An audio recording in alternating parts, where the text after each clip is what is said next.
Kamusta mga ate, kuya, beshi? Si Chari po ito mula sa The Sun, Moon, Stars, PH Tarot. Ipapaalam ko lang po na ito po ay isang general read o pangkahalatang pagbabasa at maaring hindi lahat ay magtugma sa inyong sitwasyon. I-check din nyo ang inyong Moon, Rising at Venus sign.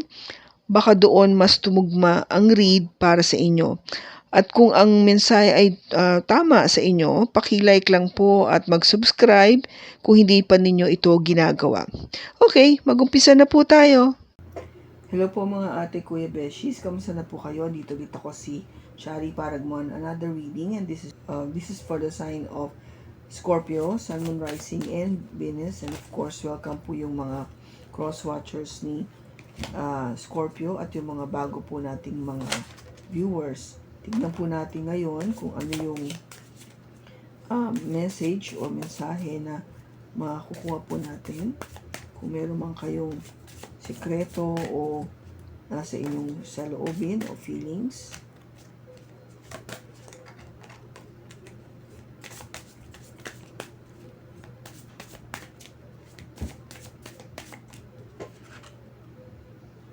Not today. And separation. Okay, sabi niya, boundaries and hurt, avoiding conversation, not dealing, still upset.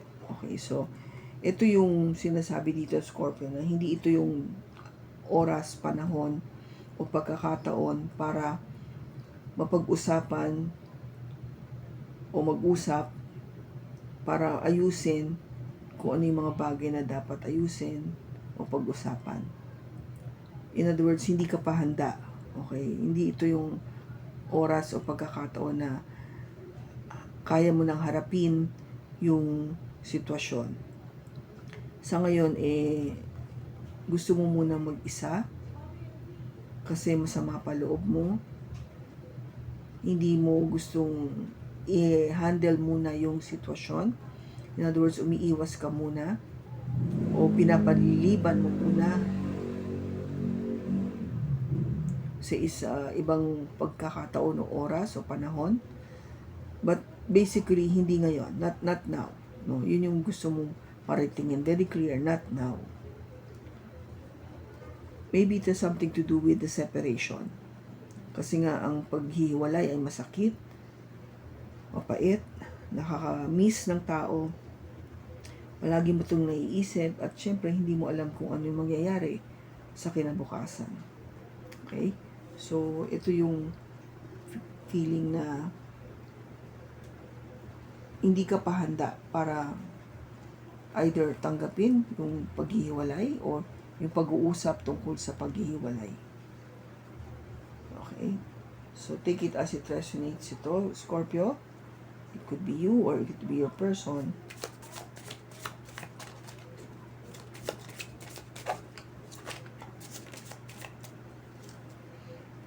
The Knight of Swords.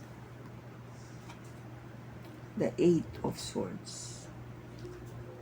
And the Seven of Pentacles. Bottom niya is the Seven of Cups.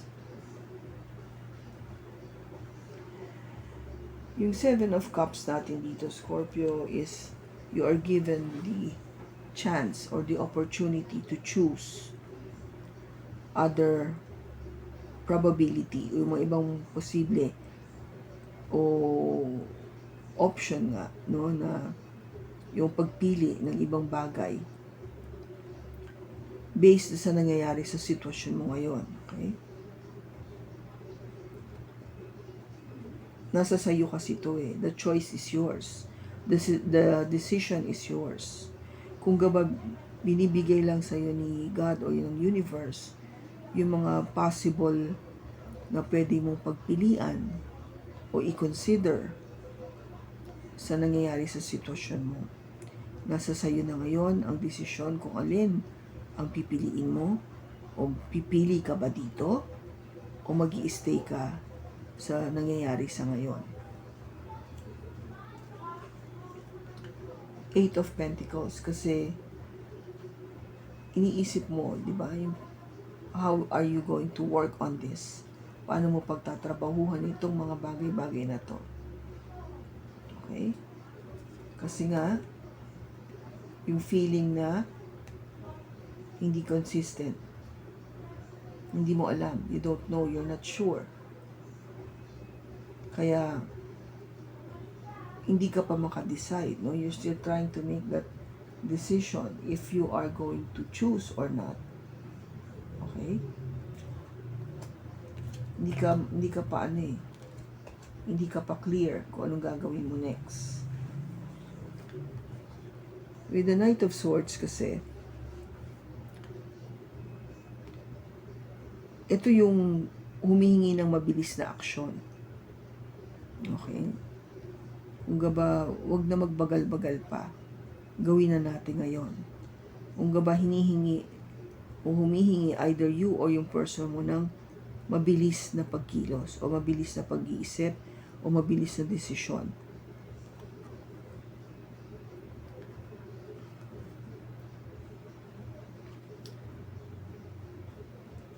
And your person is, or sabihin natin, somebody is feeling na nakagapos na siya. No? I mean, yung commitment is there. Alright? Kung ba parang, I cannot just go on na maalis kasi I felt na there is that parang boundary na nag-ahad lang sa akin. Na nag-hold back na para hindi ako makagalaw o makakilos. Kahit na gusto kong kumilos, no, because this is all about action and speed, kahit gusto kong kumilos, hindi ko magawa.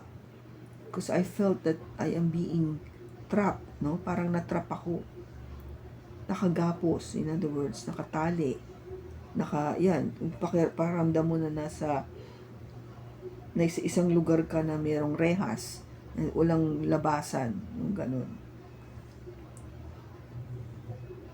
At matagal na kasi ito yung relationship nyo is already been, yung years na yung pinag-uusapan natin, matagal na.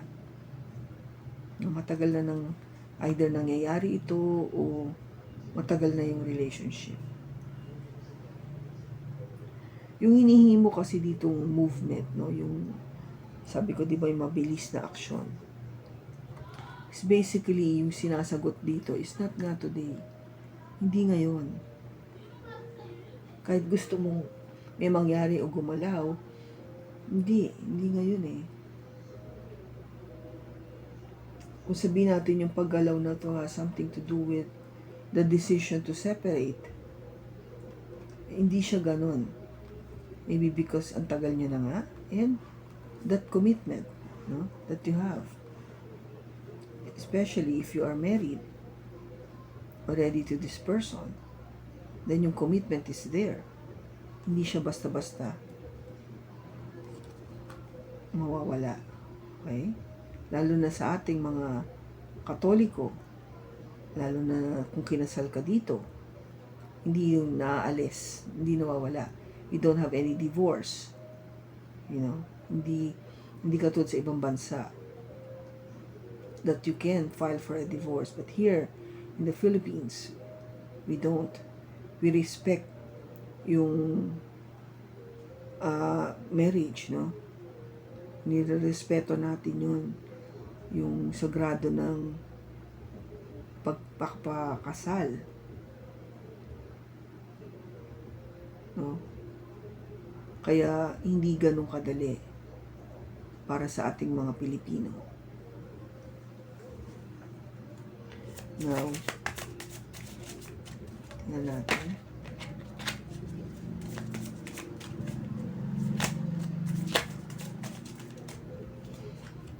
We have Judgment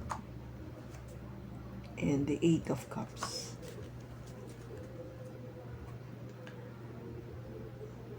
Judgment is all about making that decision. Yung pagdedesisyon nga, no? Because yung Knight of Swords, diba sabi ko, gusto niya mabilis. Mabilis na decision ang gusto niya.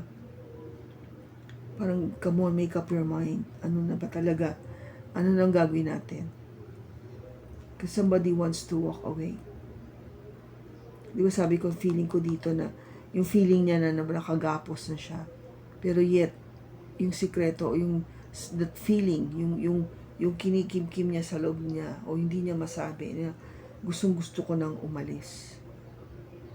I want to go. I want to live. I want to have that separation already. Okay? I'm sorry to say this, Scorpio, but o do sa ating cross-watcher, but this is what the cards are saying. Okay?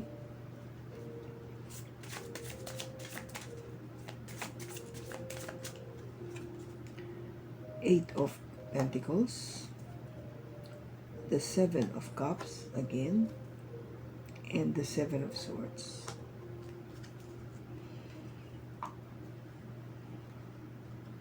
You're trying to work on that judgment, no? Yung decision. Kung ano na ba talaga, pinag-iisipan mo pa eh. You're trying to see how this will come and go. You need this time alone to think long and hard, to have this. Ito yung parang hermit energy na tinatawag natin sa tarot. Kailangan mong mag-isa, kailangan mong makapag-isip, kailangan mong i-analyze kung anong magiging consequence nito. Sa iyo, sa person mo, sa pamilya, kung may pamilya na, lahat. Pinag-iisipan mo, pinagtatrabahuhan mo. Diba? Kaya you're trying to make that choice with the Seven of Cups. You're trying to choose what is the best decision to take, to do. Ano bang pinakamagaling para sa amin lahat? O para sa akin? Sa mga bata, ganun. Kasi with the Seven of Swords, napakahirap gawin itong decision na to. Kasi definitely merong paglilin lang na mangyayari. No, there will be parang pagtatago o paglilihim, paglilin lang, something that is not true or something that is false, no, na mangyayari. Kasi nga it's not an easy decision to make, lalo na sa ating mga Pilipino nga, sabi ko sa inyo, na definitely na andito sa Pilipinas, na in a relationship or in kasal na, sagrado ng Roma Katoliko ang pagpapakasal nyo, hindi madali. Hindi katulad kung kayo ay nakasal sa ibang bansa, mas madali yung pagpa-file ng divorce. But even then, sometimes it's difficult for you to make the decision to separate, even with the accessibility of divorce sa ibang bansa. But kung yung pakiramdam mo ba, yung feelings mo doesn't want to let go of this person, then it's really also hard. Di ba? Mahirap din yun. Kasi nga ang pinag-uusapan natin ay paghihiwalay na. This is really, kung ba ito na yung ending, yung pagtatapos. And sometimes it is not easy to accept that. Hindi madaling tanggapin. Kaya you are trying to avoid the conversation as of today. You're not dealing with it, no? You cannot deal with it kasi masama pang loob mo. You're emotional pa rin. You trying your best na to work on, no? To work on the logic part of your relationship, yung ano bang dapat kong isipin dito, hindi lang puro puso at damdamin. Tignan natin sa future kung ano.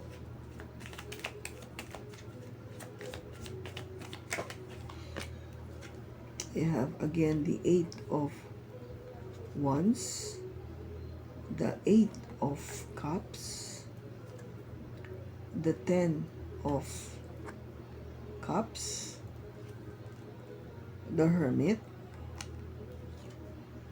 and the Lovers. Okay, so sinasabi dito, Scorpio and Crosswatcher, sa future, you need really to talk. Ito yon. This is the conversation part. Kasi sa ngayon, avoiding conversation. But sa future, you really need to talk. Kailangan kayo mag-usap. Hindi pwedeng iwasan na to. Talk about the separation, walking away. This is yung pag-decide na aalis na ako. This is the same as this one. The Eight of Cups. Yung pag-alis. Okay? So, yun yung pag-uusapan nyo, yung pagsiseparate. Kasi, I think you both wanted to, keep yourself happy. Kahit papano. Kasi kung hindi na kayo masaya sa isa't isa, and you're talking about separation already, obviously, happiness is not there anymore. So, ano bang natitirang happiness na dapat nating isipin? Kung hindi, di ba para sa ating sarili na lamang? For us to have that peace and happiness between the two of you, na maging matahimik na tayong dalawa. Bigyan natin ng pagkakataon na maging maligaya naman tayong dalawa. And that is what you've been thinking about.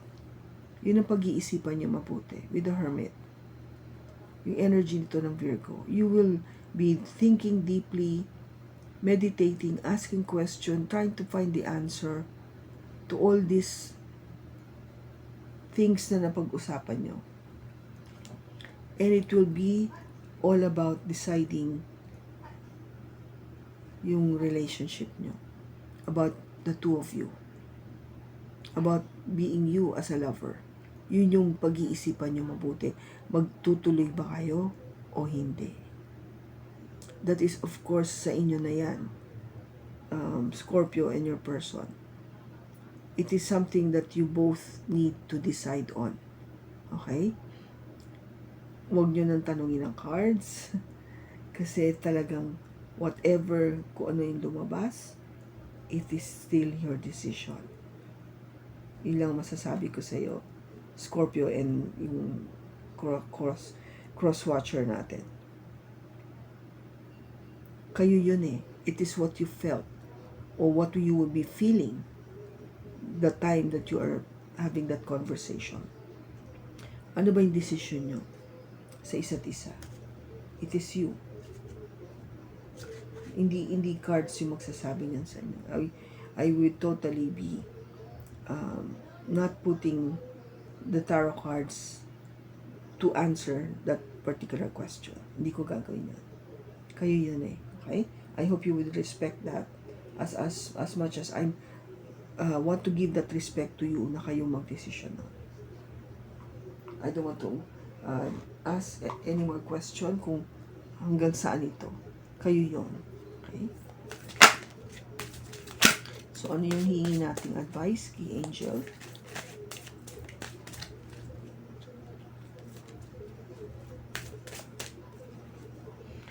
Take back your power. Archangel Raziel. Use your God-given power and intention to manifest blessings in your life. Take back your power. Diba parang sinasabi niya dito na para ka nga makapag-isip clearly, no? For you to be able to think clearly, make that proper decision here, no? Ito kasi yung Hermit, di ba? Yung sinasabi ko sa iyo na today. This is just the same as saying na itong katumbas nitong card na to is the Hermit card. So, yung sinasabi dito na take your power, that is being the Hermit na sige, isipin natin ito mabuti. Let's really think about it, pray for it. Ask guidance from God, the universe, Archangel Raziel, asking you to take back your power. Para you know what to do. What is best for you. Diba? Ano po yung message? for Scorpio and person. We have doubt. I release the need to know all the answers. Yes. Yes, yes. Hindi natin makukuha all the time yung sagot. If you release that, somehow, yung doubt na yon, kung meron kang pag-aalinlangan, okay? You release that to God and let God help you or guide you what to do. Diba? Kaya nga sabi ko, you take back your power. Kasi kung bakit hindi mo magawa-gawa, maybe because of doubt nga siguro. May pag-aalinlangan ka pa eh. What's the best to do? Kasi nga kung if it involves, not just you, but maybe the children, kasi nga considering matagal na kayo, no? Matagal na yung relationship, there are things that needs to be considered, and it is not an easy situation to be in, diba? In the first place, hindi madali.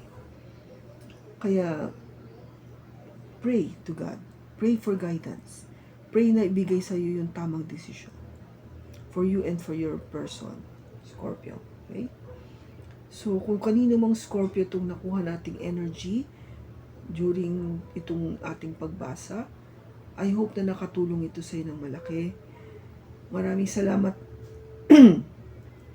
Maraming salamat sa pagsama mo sa akin.